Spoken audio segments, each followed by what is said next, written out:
Hello, friends. Hello, friends. This is about the advocate who got punished for 6 months under the Contempt of Courts Act 1971 by Honorable High Court. The issue is this particular learned counsel, the advocate, was representing a rape victim, and the orders in the court of law court, in the trial court, has went against him, and thereafter he has put up a petition with the honorable Delhi High Court, and wherein his averments were against certain judges, the justices, and also against the court below, the magistrate. And in such scenario, what happened, the Delhi High Court has warned him and advised him to tender an unconditional apology. But the counsel, this particular advocate, he has refused, and he said I will stand by my allegations and averments. Okay, so what happened? The Delhi High Court, Honorable Delhi High Court, has convicted him for 6 months and imposed 2,000 rupees fine. And thereafter, he was taken into custody and remanded into judicial custody, and he has gone to the Tihar jail. And thereafter, he has petitioned the Honorable Supreme Court, I guess, with an SLP, that is special leave petition, or else maybe, yes, it's special leave petition, where he has got one opportunity to make an appeal. So in this particular, only one opportunity, my dear friends. Once you are convicted under Contempt of Courts Act, there is no second chance, unlike in other cases. In Contempt of Courts Act, it gives you only one appeal, that's it. So the Honorable Apex Court, it was mentioned before the Honorable CJI, and the Honorable CJI has heard this matter at the time of mentioning, and the counsel for this particular advocate who got convicted said my client, that is the advocate, is ready to tender an unconditional apology. So upon hearing this, the Honorable CJI, that is Chief Justice of India, has advised, first, this advocate has to be taken to all those courts against whom this particular advocate has made allegations, all right, or in the averments, the High Court justices as well as the lower court magistrate, and then tender an unconditional apology to them. Then we will take up your matter. So this is what has happened. So, my dear friends, day by day, the Contempt of Courts Act is getting stricter and stricter. In the Contempt of Courts Act, this was introduced primarily, this is the words of the Honorable Supreme Court itself, to infuse confidence in the litigants against the judiciary, because judiciary is again it's a temple of justice for so many millions and billions of people who are fighting for justice and who are awaiting that justice will be done. Everybody deserves justice, my dear friends. Every victim deserves justice, and even every accused deserves justice, because it's not that the accused he has been unless and until it's a very heinous and grave offense, he has been sentenced to death or life imprisonment, even after spending years together, more than 10, 14, 20, 2 decades, 3 decades altogether, then also he will be awaiting some kind of justice, some kind of relief, and he deserves it. Why? Because Indian criminal law is not about just punishment, it's all about the reformation. If you are thinking that the person has killed somebody of my family and or my friends or somebody, and the other person has to die, there's no other way out, then you are mistaken, thoroughly mistaken. All right, he will be punished in accordance with law, first thing. And second thing, he will have such kind of remorse and reformation, and he will try to improve himself as a human being in jail. He will be doing lot of hard work, and such kind of scenario, the state has got full powers, the state and the courts, to grant some kind of relief, some remission, parole, furlough, so many kind of things are there. All right, so these kind of things can always happen. So it's what is important is reformation. So in this particular case, again, let us come back to the this particular case of the advocate who got convicted with the Honorable High Court. So the advocates in particular have to be very careful when it comes to dealing with the judges and addressing, because the judges are the gods, they are the living gods, there is no doubt about it.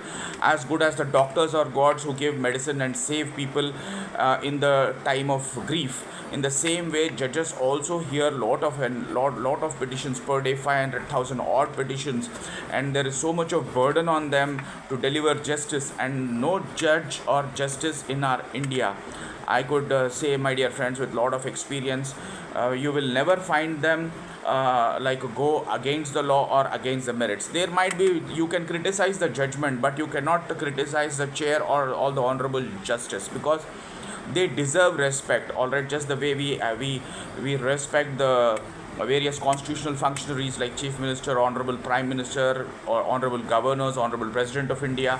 In the same way, honorable justices are very highly ranked, and they are, no doubt, they are gods, living gods, who dispense justice to the deserving people. All right, sometimes justice, most of the times, justice may be delayed, sometimes it is not delayed. Whatever are the circumstances, judges go with the merits of the case and what the law says. Let us assume like somebody has killed somebody and there is no evidence. He is deserved to be, he might be the real killer, true, but the courts do not go with truth. They will go with only evidence. Evidence is truth, that's all. Like, there is no special truth over here. So whatever evidence is on hand, they go with that. If the evidence points out towards the culprit, then he deserves to be behind the barracks. So as simple as that. So this particular case, like, let's again come back to this Contempt of Courts Act 1971. This has got from 10 to 12. You have punishment for civil contempt, and section 14 deals with the criminal contempt. And there is also one more provision, I guess, section 16, which deals with the, even the judges and magistrates are also sometimes liable for the contempt, particularly when they don't obey the orders of the superior courts. This also happened recently in Gujarat case, where the Honorable Supreme Court has granted an anticipatory bail. But the police has moved a remand application and took an order from the magistrate, concerned the chief metropolitan magistrate, to interrogate the accused. And thereafter, some other unwanted and illegal things have happened in the police custody, and the Honorable Apex Court has took a very strict stand towards it. And they have called for all the presence of the police commissioner, deputy commissioner, SHO, chief metropolitan magistrate, all to come along with their bags packed, along with their suitcases, so that they can be remanded to Tihar jail straight away from then and there itself. This hearing will take place on 29th of January in the Supreme Court of India again. So the contempt of courts in Balwant Bhai case as well, the Honorable Apex Court has categorically stated, to high courts, don't accept apology, all right, from the contemnors. Why? Because they have fear of going to jail. Okay, by fear of going, this gentleman also, this advocate who is now housed in the Tihar jail, he is now ready to tender unconditional apology to the Supreme Court of India. What happened when he was supposed to tender an apology to the High Court? His conscience didn't accept at that point of time.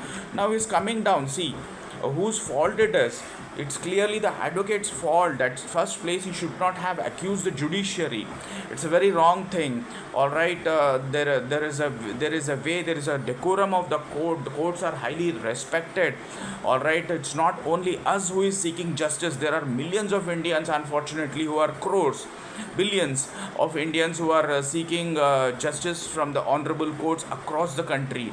All right, at per day, the judges will be hearing several petitions, so we must respect them, because it's all about patiently hearing a good hearing. So the best way is, rather than depend on, choose some good advocates who have got conviction and commitment towards the clients. That is most important, so that if you go to the courts of law, if you go to the court below, the trial courts, hardly you can get an opportunity of maximum anywhere between 1 to 3 minutes, or 2 minutes, or 3 minutes, or maximum 5 minutes, unless and until you're complicating the things and you're trying to argue on all facts and all, taking lengthy time. If the judge is accepting, it's well and good. But normally, in general, I'm talking about, when you go to the high courts, hardly a minute or half minute is what you get. Okay, wherein you have to tell the best question of law, or the best ground before the honorable high court, what grounds are there in your case, and what best way you can project your case, and what best evidence, what best documents you can bring forward to the notice of the judges and get the relief. That's all. So the best advocates always talk less. They put only few grounds, legal grounds, and where there is a wrong or lacuna in the law, they will project it first and they will take the orders. It's as simple as that. Some senior counsels do have face value in the constitutional courts. That is because they are very much experts with the kind of experience what they have. They don't have to tell the entire story and kill the time of the precious time of the courts. They will straight away bank on just one or two or 3 points. That's it. That will be more than sufficient to get orders. When they get it 4 5 times or 10 times 20 times, in the future the courts, they know that yes, this learned counsel argues in the best possible way, and even if they see one point in his file, immediately they'll grant him the relief. So most of them will be like, the juniors will be surprised, how come this senior has got relief without even arguing. That is because the judge has already read his petition, and he already knows that yes, this counsel has got a good point to make, and straight away he has put the first one or two, top 2 or 3 or 5 points clearly to make out a best case in their favor. So always bank on the best counsels when it comes to the constitutional courts. And let's talk about the Honorable Supreme Court of India. In Honorable Supreme Court of India, what happens is everything depends on the drafting, how well you have drafted the case, how well you have put your question of law, substantial question of law, on the top of the items, and you have to give a synopsis, as well as you have to give the entire timeline, that is the list of dates, what happened at what date from A to Z, everything you have to give. So all these things, even I was surprised several times, where the honorable justices of the Supreme Court of India, they have read the entire petition, they know entire case, they will give you very few seconds, hardly 5 or 10 seconds, that's it. But if you try to dig into deep, if you get an opportunity to argue for a little more time, then you will understand that the justices have read your entire file. So they have made up already, they have made up their mind, but still they might give you one opportunity. They have already made up the mind to dismiss it, but once they come to the bench, they'll ask you one or two questions, that's it. And they might ask, they might not ask. They might ask, if you satisfy them on that one particular point of law, then you might be granted a relief. It's as simple as that. My previous godfathers, the advocates who used to tell me, in the Honorable High Court, it's only one sentence. It's Honorable Supreme Court of India, it's only one word, not even a sentence. So if you utter a word, that's it. It will either make or break your case. As simple as that. So that's the thumb rule. Hardly a word or a sentence is what the Honorable Apex Court hears. So we must be very careful in putting our case. It's not anything else. It's not the facts. Nobody is interested in your facts. All right, nobody has got time. No court has got time or interest in the facts of your case, because both the counsels, the petitioners and the respondents, will claim that their facts are correct. All right, how do the court know? And first of all, these constitutional courts, Honorable High Court of India and Supreme Court of India, are not fact-finding courts. They are only on question of law. They appreciate primarily question of law, and last item is the facts, because based on evidence they will decide, yes, who is correct and who is true and who is false. As simple as that. So the truth can be established in the courts below by way of evidence, and whatever the same will go to the superior courts. They will deal only with the mistakes what the courts below have done. If the High Court is reviewing your petition, then it's only on the grounds what the lower court learned magistrate or the honorable learned sessions judge has committed mistakes. Only on that grounds the high courts will review your petition. Even the Supreme Court of India also will review only on the mistakes done by these two courts. That's it. On the substantial question of law, that is called, not the factum nor anything else. So we have gone from one point to another, but both are connected. So I thought of bringing certain important things to your notice. It might be of some help to people who are practicing, or who the parties or litigants who are awaiting justice. Justice will be done, my dear friends. You can be assured. Indian judiciary has got so much of value worldwide for their commitment towards the citizens. People often mistake the judiciary by thinking that yes, the truth has failed, and the kind of justice that has to be dispensed to the victim has not happened. That is because basically the courts are not driven by media. what is on your file, what merits, what evidence you have on file only matters to the courts. Based on that only they are supposed to adjudicate, not based on media trials or what someone else is thinking. All right, what matters is only end of the day evidence. So always give top priority to evidence. All right, my dear friends, whatever it is, telephone, mobile evidence, electronic evidence, or documentary evidence. Preserve your documents. They are very important. Whenever you don't know when what kind of problem happens. For example, you have traveled somewhere on by air or by car or by train. If you are traveling by car, then you have ample evidence of your toll getting cut. If you are going by train, you have some tickets. If you go by flight, you have some kind of tickets. In such scenario, the moment you come back, you will be accused of some wrong crime which you were not present at this point of time. So how you will prove if you lose all these kind of things? This happened in recent times in one of the high courts, where the council where the honorable justice has asked the council, show me the proof that your client was out of station, show me some kind of ticket that was 6 months or 1 year back. Why, how can that person have all those records? So that's why preserve the records. It's not straight away you buy the ticket and by the time you land you throw it in dustbin. Okay, but sometimes they might be of a very big evidentiary value. So it's all about, everything burns down to evidence. Allegations anybody can make against anybody, but end of the day what matters is evidence, evidence, evidence. That's it. The courts wants three things, that is from evidence, one, two, evidence, evidence. Third point is also evidence, and nothing less than that, nothing beyond that.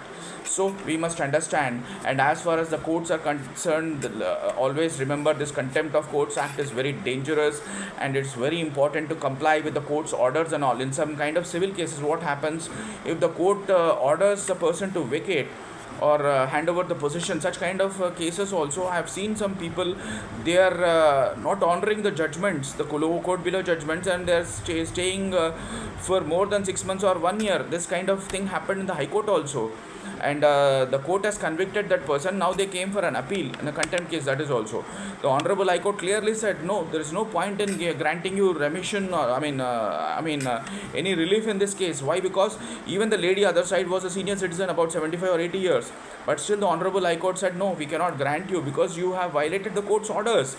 So always give respect to courts. If you receive a summons or any kind of order, try to adhere to it, implement it. Otherwise you meet your counsel and appeal it in the higher courts. Be a good citizen rather than you face it. It's, if you don't want to face it, if the more you run, the more it will become dangerous, and it will come running and haunting behind you. That's all, my dear friends, I would like to describe about this Contempt of Courts Act. Let us meet in the next session. Thanks a lot for your audience. Good luck.